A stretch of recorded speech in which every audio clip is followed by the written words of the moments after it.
Assalamualaikum, Tuan Bijaksana. Pembuka kata kalam bicara. Adab dan nilai itulah temanya. Mari dengarkan kisah ceritanya.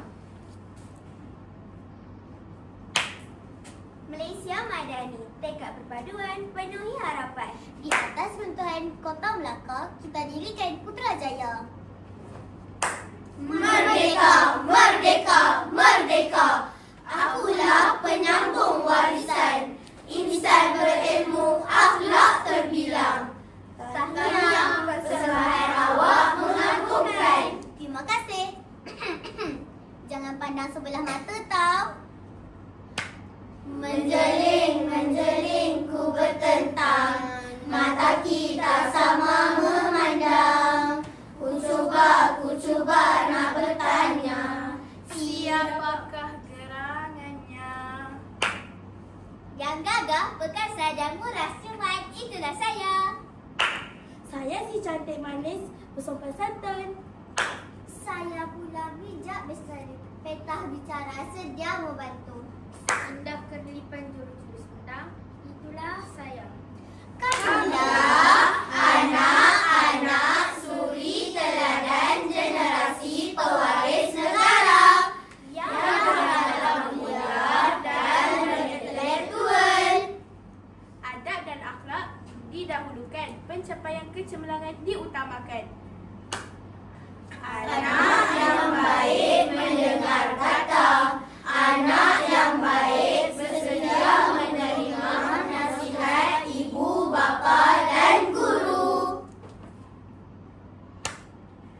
Anak muda yang berpotensi siap sedia membantu dan menolong orang setiap masa. Hidup kenalah muafakat antara satu sama lain. Bak kata pepatah, ke bukit sama didaki, ke lurah sama dituruni. Hidup bersatu bagai aur dengan tebing.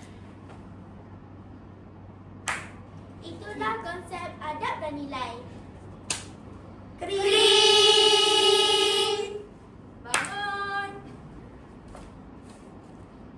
Terima kasih padamu cikgu. Jasamu akan ku kenang selalu. Tak pernah lelah tunjuk ajarmu. Terima kasihku kepadamu cikgu.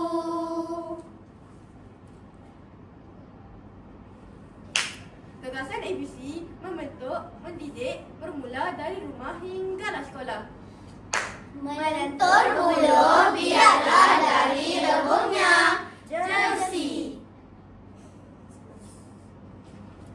Semakin menghampiri gawang, mendelik ke kiri, ke kanan dan gol.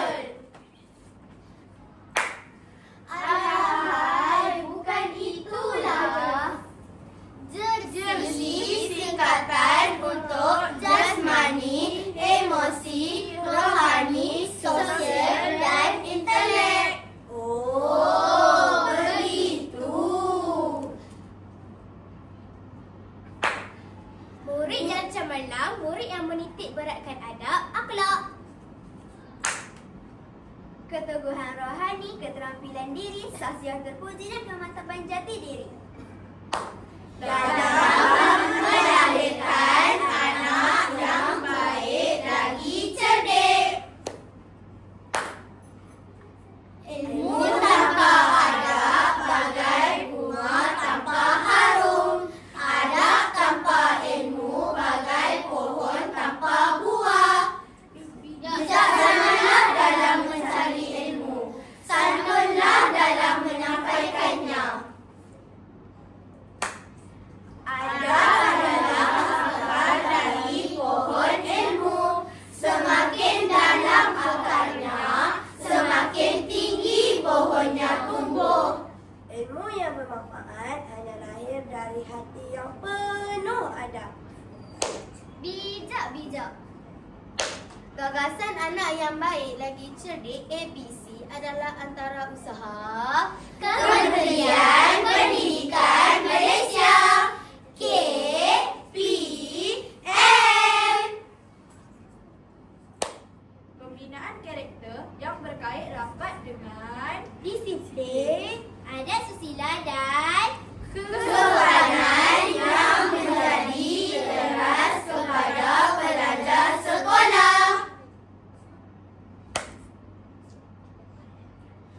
Duhai Ananda, Bonda berperi, buat Ananda mudah lestari, akhlak